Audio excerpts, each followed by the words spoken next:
So, the U.S. has deployed 3 warships in the ocean against Venezuela. I'm covering this news a little late, but I guess you're still interested in hearing about this development in simple words. So let's talk about what suddenly happened that made the U.S. send destroyers and thousands of Marines toward Venezuela, and why this action is so important for the U.S. to protect itself. Let's dive in. Well, when I say Venezuela, what comes to your mind? A Latin American country suffering from hyperinflation, always in the news because of its dictator who's been allegedly supplying drugs to the U.S. But now it seems like the U.S. has finally woken up and decided to take some serious action against Venezuela. So, 3 U.S. warships, the USS Gravely, the USS Jason Dunham, and the USS Sampson, were deployed near Venezuelan waters. These ships are reportedly equipped for intelligence gathering and surveillance in international waters, and they can also serve as a launch pad for potential strikes. And that's not all. The U.S. military has also sent destroyers and thousands of Marines. It's reported that around 4,000 Marines and soldiers were deployed toward Venezuela. So yeah, there's a chance that at any time the U.S. could launch an operation against Venezuela and take control of it. But now the question comes, why is the U.S. doing this? Why are warships suddenly being deployed against Venezuela? Well, clearly, the U.S. is taking this action as part of a broader operation to combat drug cartels in the region. As you guys know, drug cartels are a huge problem in the U.S. They're responsible for supplying tons of drugs like fentanyl, cocaine, and heroin, just to name a few. And a large number of U.S. youth are getting addicted to these drugs.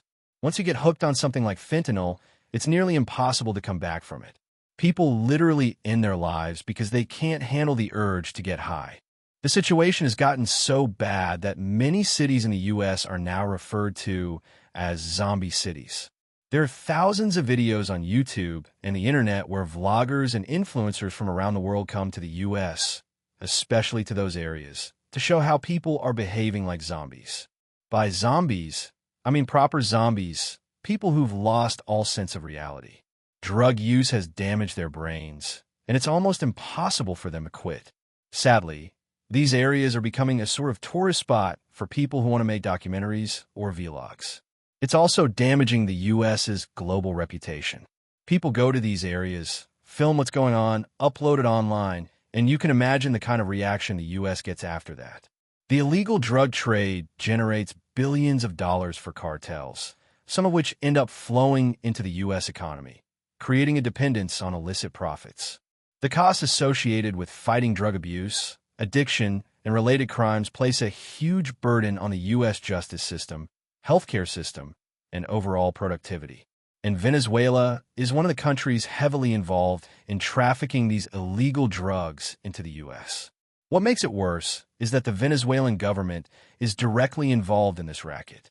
It's well known that Venezuelan government officials have ties to drug trafficking, as well as connections with international criminal organizations like the Sinaloa cartel. And Nicolas Maduro, the so-called president of Venezuela, a self-declared leader, also supports these gangs and cartels against the U.S. This guy is a complete dictator. Last year, Venezuela held a presidential election, and Maduro lost it completely. Maria Machado, the opposition party leader, won by a substantial margin. But Nicolas Maduro, being the dictator he is, reversed the results and declared himself the winner. Even Elon Musk, the richest person in the U.S. and the world, criticized him, or I should say called him out, and referred to him as a dictator and a clown. That's Musk's take, though. But when it comes to the U.S. administration, they don't recognize Nicolas Maduro as the legitimate president of Venezuela. The White House has labeled Maduro's regime a narco-terror cartel and even indicted him on charges of narco-terrorism and a cocaine importation conspiracy back in 2020. In the eyes of the U.S., he's a big criminal. Last week, U.S. Attorney General Pam Bondi also announced a historic $50 million reward for information leading to Maduro's arrest, more than triple the $15 million reward first offered in 2020. Today, the Department of Justice and State Department are announcing a historic $50 million reward for information leading to the arrest of Nicolas Maduro. She also stated that the U.S. Drug Enforcement Administration, DEA, had seized 30 tons of cocaine linked to Maduro and his circle. And almost 7 tons of that cocaine was traced directly back to him. Now, in a recent White House press briefing, when a reporter asked about the latest military vessel deployment toward Venezuela, Press Secretary Caroline Leavitt made it clear that President Trump has been very clear and consistent about using every element of American power to stop drugs from flooding into the U.S. and to bring those responsible to justice.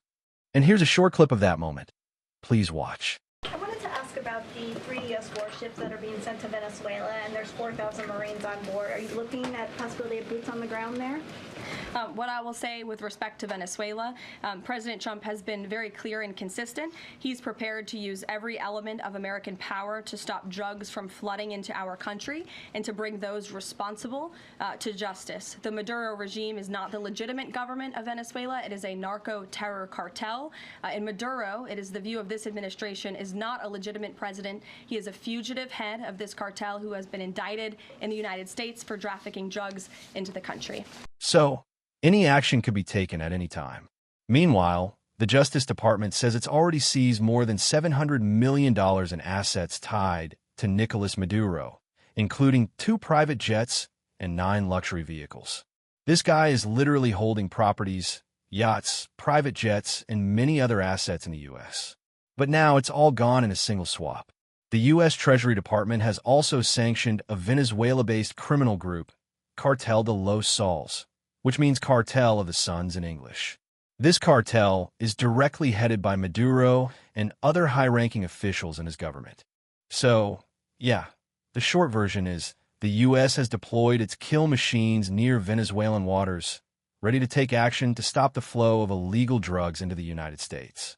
Now, obviously, if the U.S. is doing this, how can Nicolas Maduro just sit quietly? It's reported that he's activated 4.5 million civilian militiamen across the country, including workers and peasants, under the slogan, "Missiles and Rifles for the Working Class." He's also banned drone flights. Maduro has condemned U.S. actions as bizarre, outlandish, and threats from a declining empire. But he really should think about his own actions first and realize where he's leading Venezuela. It's probably too late for him now. Now, let me make this clear. Venezuela is a big problem for the U.S. with its porous border with Colombia, drug supplies, and attempts to create instability. But Mexico is still the #1 illegal supplier of drugs to the U.S. Mexican drug trafficking organizations are the leading suppliers of illegal drugs like cocaine, heroin, meth, fentanyl, and marijuana to the U.S. market. They control about 70% of the foreign narcotics flow into the U.S. And the U.S. is also taking strong action against them. The Pentagon has previously deployed 2 warships to the region to deter drug trafficking and secure the border. Immigration enforcement has been strengthened against alleged gang members like Trenda Aragua, MS-13 in El Salvador, and 6 groups in Mexico. So, overall, the U.S. administration is now taking some serious steps to counter the drug problem in the U.S. So, what do you think about the U.S. taking this action? Do you think it's the right way to handle the drug issue? I'd love to hear your thoughts. Thanks for watching, and I hope you all have a wonderful day.